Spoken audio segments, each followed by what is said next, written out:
이 관세 협상이 되겠죠. 핵심은 이 문제가 굉장히 급속도로 진행이 되고 있습니다. 한덕수 대행이 말이죠. 오늘 그러니까 이제 국무회의를 통해서 모두 발언을 했고요. 이 자리에서도 언급을 했고 마지막 소임을 다하겠다 이렇게 얘기를 했고요.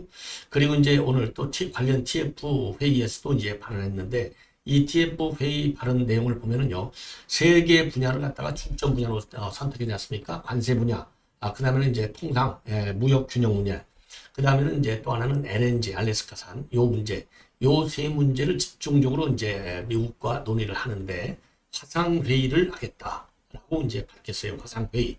그리고 통상조직본부장이 지금 미국에 다녀왔고, 그리고 통상산업장관을 미국에 다시 직파하겠다라는 입장을 밝혔습니다. 그리고 더 강도 높은 것은 필요한 경우에는 트럼프 대통령하고 직접 협상을 하겠다. 야, 이게 굉장히 의미가 깊을 것 같아요. 필요하면, 그러니까 지난번 1차 전화회담이 굉장히 성공적이었다라는 얘기고, 성공적이었다는 얘기는 두 가지 부분에서 이제 우리가 정의를 내릴 수 있어요. 하나는 고유한 통상 관세 협상 문제고, 다른 하나는 너 출마할래 안 할래 이렇게 딱 물어봤잖아요. 그렇기 때문에 정치적인 신뢰가 굉장히 큰 자산이다. 그렇기 때문에 이 정치적인 신뢰라고 하는 요 자산을 정치적으로 어떻게 활용할 것이냐, 요 문제도 같이 내재되어 있는 것이 아닌가, 그런 점에서 상당히 의미 있는 발언을 한 것이다 이렇게 판단이 됩니다.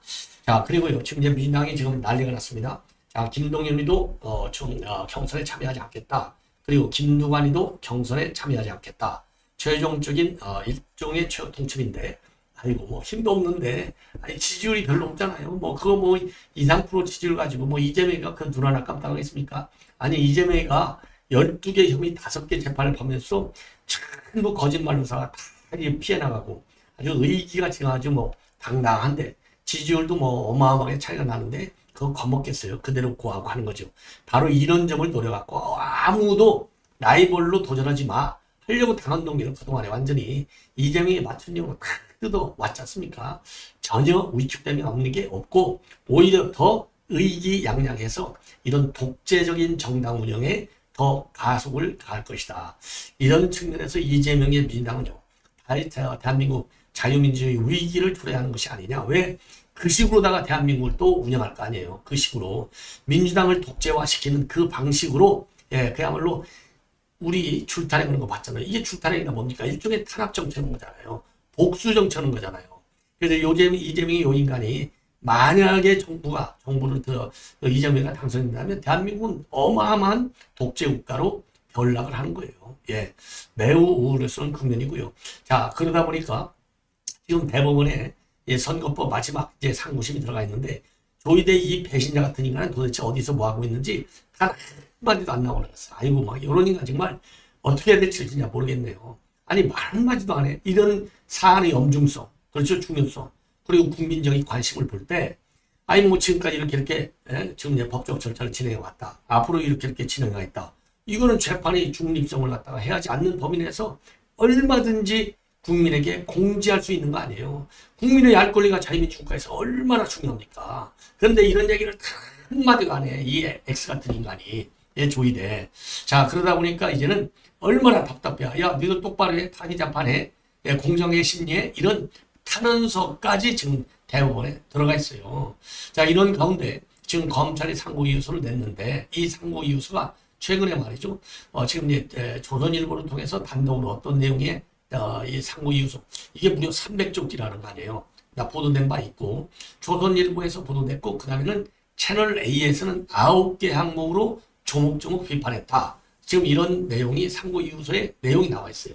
상고이유서 하나만 보더라도, 그리고 우리 국민들이 판단하는 상식적인 측면만 보더라도 2심 무죄 때린 서울고법이 잘못됐다 이거 아니겠습니까? 그럼 이걸 빨리 뒤집어야 되잖아요. 그래서 지금 이제 법조계 일각에서는 이거 빨리빨리 모든 게 지금 빨리빨리 진행되어 왔다는 거 다 알지 않습니까?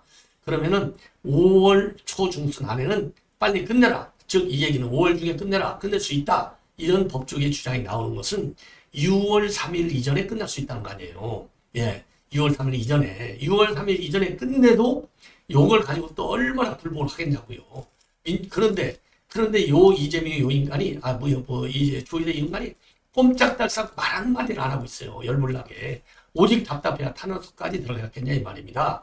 그래서 5월에 이 재판이 끝나면 만약에 그 정도로 초고속으로 지내서 끝난다고 한다면 이게 5월 달에 이재명의 최고 위기 국면이 올 것이다. 그래서 5월 위기설이 대두되고 있는 그런 상황이 되겠습니다. 자, 그래서 이러한 내용을 가지고 여러분께 이제 하나씩 말씀을 드리도록 하겠습니다. 자, 우선 이 한덕수 지금 이 한덕수 대행이요. 지금 오늘 오후에 경제안보전략 TF 회의를 주재를 했습니다. 총리공관에서. 여기서 한 발언이 매우 중요해요. 매우 중요. 자, 그래서 이제 본격적으로 알래스카 이 LNG 개발 문제, 이거 뭐 당연히 우리가 해야죠. 미국에서 인도, 일본, 한국을 딱 찍어가지고 하자고 그랬잖아요. 근데 여기서 안 해? 그러면 뭐 큰일 나는 거죠. 그러면 관세협상 물 건너가는 거죠. 자, 그래서 요 LNG 개발 투자 관한 협의를 시작으로 해서 한미 간의 통상협상을 본격적으로 개시하겠다라고 하는 협상 일정을 밝혔고, 필요한 경우에는 트럼프하고 직접 소통도 하여서 해결점을 찾아내도록 하겠다. 이렇게 입장을 내놨습니다. 자, 그래서 지난 8일 날 트럼프 대통령하고 미국의 상호관세 집행과 관련해서 어떻게 할 것인가, 그리고 앞으로 한미 간의 협상을 어떤 주제로 갖고 어떻게 할 것인가에 대해서 논의를 했는데, 협상을 어떻게 진행할 것인가에 대해서 트럼프 대통령에게 상세한 입장을 설명했고, 트럼프도 매우 만족해했다. 그래서 한국, 일본, 인도 등 3국가는 즉각 협상을 진행하라고 밑에 트럼프가 지시했다. 그러면서요, 8일 날 통하는 날 아침에 제가 정인교 통상교섭본부장을 미국에 즉파해서 어떤 일정으로 어떤 주제에 대해 협상할 것인가에 대해서 미국 정부하고 실무적인 협의를 거치게 했다고 밝혔습니다. 그러면서 아마 하루 이틀 사이에 알래스카 LNG 투자와 관련해서 한미 간에 화상회의가 있을 것 같다라고 밝혔어요. 그리고 모든 분야에서 한미 간의 협상 체계를 갖추고 빠른 시일 내에 구체적인 내용을 도출하기 위한 협상을 시작할 것이라고 밝혔습니다. 자, 그리고 트럼프 대통령이 지난 9일 날 상호관세 이 발효를 90일간 유예한다.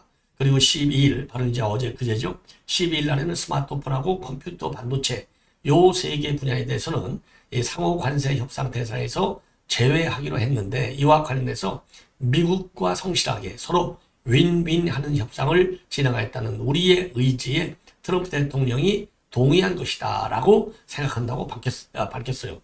자, 그런데 스마트폰, 반도체, 그 다음에 컴퓨터 요 상호 관세 대상에서 제외하기로 한 것은 영원히 적용하는 게 아니라 이 협상의 순서를 좀 바꾼 거에 불과할 뿐이다. 이렇게 또 트럼프는 또 정정 조치를 하고 났어요. 도대체 이게 어디로 트럼프가 가는 건지 알 수가 없어요. 예.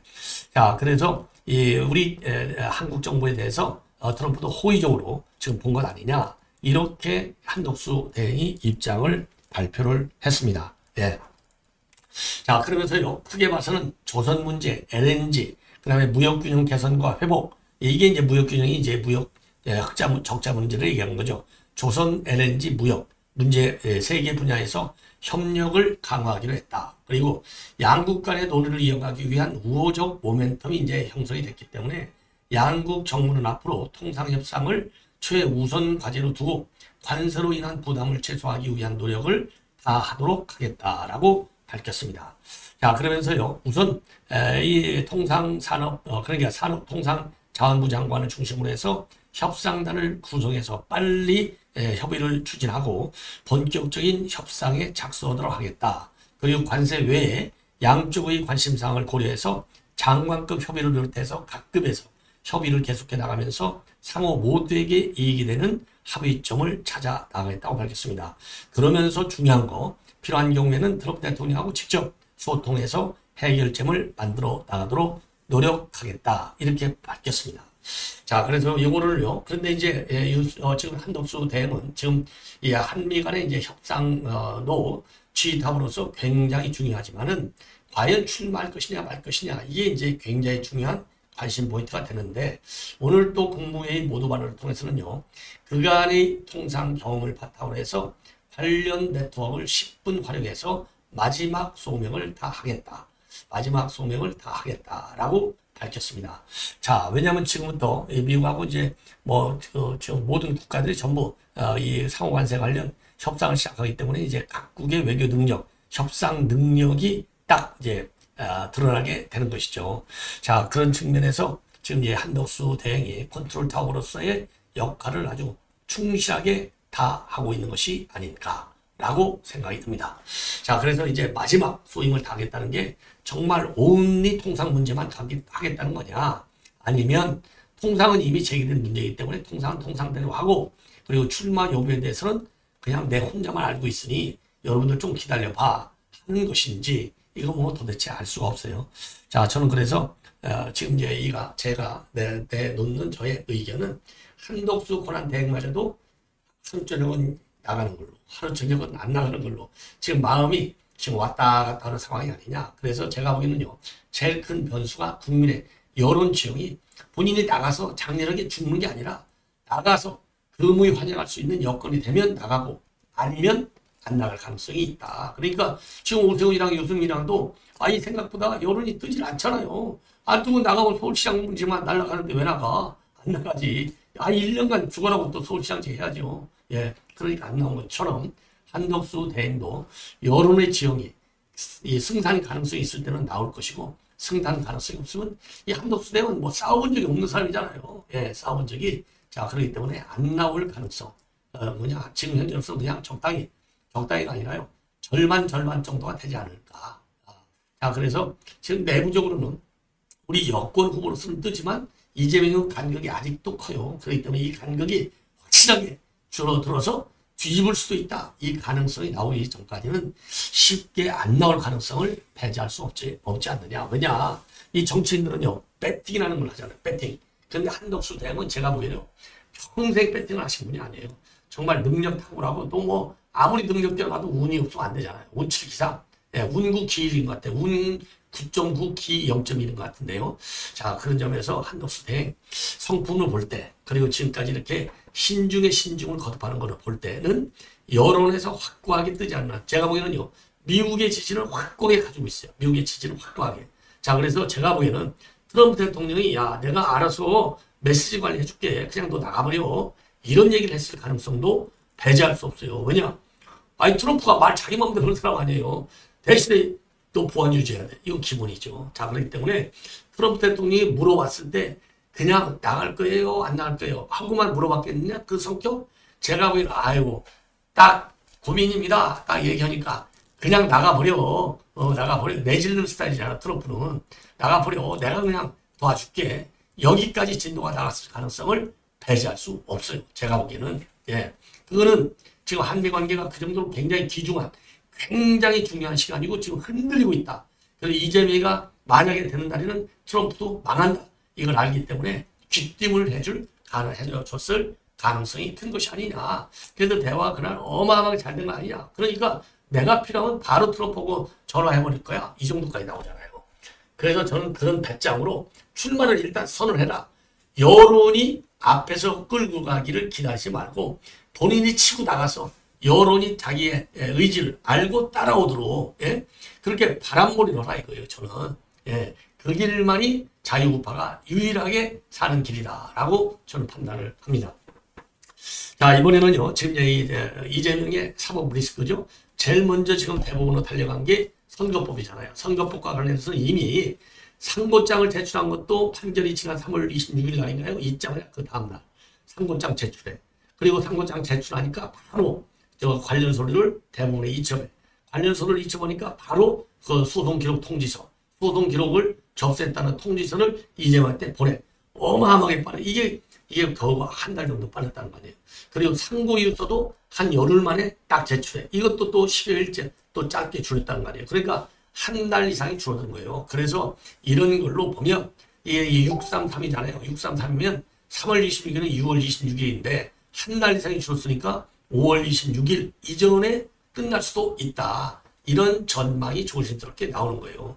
자, 그래서 5월 달에 이재명의 위기가 온다. 이재명 위기가 온다는 것은 선거법이 뒤집어진다는 얘기죠. 그래서 300조짜리 의견서를 보면은 지금 지금 조선일보에서 맨 먼저 단독 보도했는데 그거를 보면은요, 한마디로 얘기해서 김문기를 몰라. 이 얘기를 전체적인 구도. 그러니까 이제 숲 아래에서 나무를 이렇게 봐야 되는데 나무만 하나하나 잘라서 보니까 이게 무죄로 나온 거예요. 그러니까 너무 김문기를 모른다는 말, 그리고 이재명과 김문기를 모른다와 관련해서 한 말들을 너무나 하나씩 하나씩 쪼개가지고 보니까 큰 그림을 못 본 거예요. 아, 큰 그림에서는 우선 허위 사실이네. 이걸 못 보고 하나하나씩 쪼개보니까 다 무죄야. 여기에 이제 초점이 맞춰져 있는 것이고, 그 다음에 국토부 압박은 이거는 뭐 문서까지 다 나오고 증인들이 전부 그런 일 없다는데 이거는 말이 안 되는 거잖아요. 그래서 야, 조목조목 9가지를 300쪽 페이퍼에 담아서 반박을 했다는 내가 나와요. 그럼에도 불구하고 지금 더군다나 지금 법원에서는요, 요거 소송 기록 접수 통지서를 보냈고, 이 통지서를 이재명이가 버티다가 이제는 다 받았잖아요. 상고이유서에 대한, 검찰이 상고이유서에 대한 이재명의 의견서만 오면 되는데, 이거는 필수 조항은 아니라는 거죠. 임의 조항이라는 것이죠. 그러면 더군다나 재판부도 딱 정해졌잖아요. 엄상필이하고 그 다음에 좌파 이용구, 그래서 그 윤석열 대통령이 임명한 사람들 3명, 그 다음에 이제 지금 1명 이용구, 그래서 총 4명으로 되어 있는 이 합소 대법원 제3부 여기로 넘어갔다고 하는데, 도대체 어떻게 됐는지, 그 이후로 어떻게 돌아가는지 이 대법원에서 프레스 릴리스를 해줘야죠. 왜 안 해? 답답하잖아. 자, 그러다 보니까요, 지금 요 공직선거법 위반 사건과 관련해서 사건 번호가 2025도 4697 피고인 이재명 되어 있는데요, 탄원서까지 지금 등장하고 있습니다. 탄원서. 자, 그래서 존경하는 대법원장님이 대법관님들께 해서 본인은 대한민국 국민으로서 현재 대법원에 계류 중인 공직선거법 위반, 지금 2025도 4697 피고인 이재명에 대해서 깊은 우려와 관심을 가지고 이 탄원서를 제출한다. 예. 이렇게 입장을 밝히고 있습니다. 자, 그러면서요, 이 사건은 국민적 관심이 지대한 공직자의 허위사실 공표 혐의에 대한 법적 판단이다. 제1심에서는 실형이 선고되었고 항소심에서는 무죄로 판단이 뒤집혔다. 그러나 항소심 판결은 다수의 법조계 전문가들 사이에서도 법리적인 해석의 모순, 증거 판단의 우려에 대한 비판이 이루어지고 있다. 자, 그러면서요, 이러한 중대한 사건이 단심 재판부의 판단으로 종결될 경우에는 유사 사안에 대한 법적 기준이 불분명해지고 사법부의 일관성과 신뢰성에도 심각한 타격을 줄 수 있다. 따라서 본인은 다음과 같이 간곡히 요청드린다. 해가지고요, 1. 본 사건을 대법원 전원가요부에 회복해야 하며 중대한 법리 판단에 대한 통일된 기준을 확립해 달라. 그리고 1심에서 인정된 유죄 판결을 근거로 파기 자판을 적극 검토해 달라. 그리고 3번째, 국민이 신뢰할 수 있는 사법 정의 실현을 위해서 어떠한 정치적 고려도 없이 아주 당당하게 없이 순수한 법리와 증거에 입각한 헌법재판소 판결을 바라고 있다. 자, 그리고 3번째가요. 아까 이제 말씀드린 대로 이거 그냥 정치적 배려를 하지 말라. 그리고 대한민국 사법부는 헌법과 법률에 따라 정의를 수호하는 최의 보루이다. 부디 이 사건이 국민 앞에 떳떳한 결론에 이를 수 있도록 사법부의 책임을 다해 달라라고 밝히고 있습니다. 자, 이 정도로 해서 이게 지금 굉장히 지금 뜨거운 감자가 되고 있다라는 말씀을 드리고요. 김두관 후보가 민주당의 경선 불참을 선언했습니다. 특정 후보를 위한 이런 맞춤형 투표 경선 룰이라는 거죠. 도저히 이건 눈도 봐줄 수 없다. 그래서 추론을 철회했어요. 추론을 철회했습니다. 자, 그리고 이제 그래서 이 김두관이가 SNS에 올린 글을 보면요, 김대중 노무현 정신을 배제한 민주당 경선을 지금 거부하고 있다. 자, 그러면서요, 국민을 믿고 유불리를 따지지 않는 것이 노무현 정신이고 박정희 대통령의 자유민주주의 의지를 지금 계속 고양시켜 나가겠다. 자, 그러면서 아까 말씀드린 대로 김대중 노무현 정신을 배제한 민주당 경선 참여를, 그러니까 이제 이 김두관이가 이제 반을 하고 있는 거죠. 그래서 국민을 읽고 유불리를 따지지 않는 것이 노무현 정신이고 포용과 통합이 김대중 정신인데 민주당은 2002년도보다도 후퇴했다. 예. 자, 그리고 저는 민주당의 압도적 정권 교체를 위해서 18세 이상 대한민국 국민이면 누구나 참여하는 완전 개방형 오픈 프라이머를 주장했는데 당 선관 위에서는 후보 측과 어떤 설명이나 논의도 없이 논의도 없는 거, 이거는 도저히 용납할 수 없다. 예, 이렇게 입장을 내놨습니다. 예, 그래서 후보들과 협의 없는 경선들은 특정 후보를 추대하는 것과 비슷한 결과를 가져온다. 옳은 얘기죠. 예, 그리고 이제 그러면서요, 신천지가 두렵고 전광훈이 무서운데 무슨 선거를 치르겠나? 차라리 신천지와 사랑 제일 걷게 명단에 오른 사람들은 경찰권을 박탈하고 선관위 박탈하고 하는 게 더 낫다. 그러면서 그런 역사적 선택이 민주당 경선에 놓여 있다라고 밝히고 있습니다. 예. 자, 시청자 여러분, 이렇게 해서 말이죠. 이렇게 해서 지금 이제 탄원서까지 올라가고, 그리고 여러분께 지금 방금 전에 말씀을 드린 대로 지금 이런 민주당 경선 지금 김두관이가 당연히 지금 경선 불참을 선언한 것 아니겠습니까? 자, 그래서 이 김두관 의원의 이제 그 SNS 그 내용을 좀 소개해 드리겠는데요. 자, 그래서 경선 참여를 안 한다. 죄송하고 부끄럽다. 하지만 노무현 김대중 대통령을 저버린 민주당 경선에 참여할 면목이 없다. 이렇게 뜯어 고쳤습니다. 자, 그러면서 말이죠. 그러면서 민주당은 2002년보다 더 빠졌다. 그러면서 빠졌다. 못했다 이거죠. 그래서 국민을 믿고 요리를 따지지 않는 것이 노무현 정신이고 포용과 통합이 김대중 정신이다. 민주당의 압도적 정권 교체를 위해 18세 이상 국민 누구나 참여하는 완전 개방형 오픈 프라이머리를 주장했는데 당 선관위에서 후보 측과 어떤 실망이나 논의도 없이 당 프라이머리에 동참하게 하는 거, 이거는 도저히 이해할 수 없다. 이런 입장을 내놓고 있습니다. 지극히 당연한 입장이죠. 지극히 당연한 입장이다. 자, 이렇게 말씀을 드립니다. 자, 시청자 여러분, 다시 한번 설명을 해드리겠습니다. 김두관 후보는요, 제가 한마디로 얘기해서 김대중 노무현 정신을 배제한 민주당 경선 참여를 거부한다. 예. 자, 그래서 이제 확실하게 말이죠. 지금 이제 경선 룰에 대한 불만도 입을 열고 있습니다. 자, 시청자 여러분, 이렇게 해서 본 방송 마치겠습니다.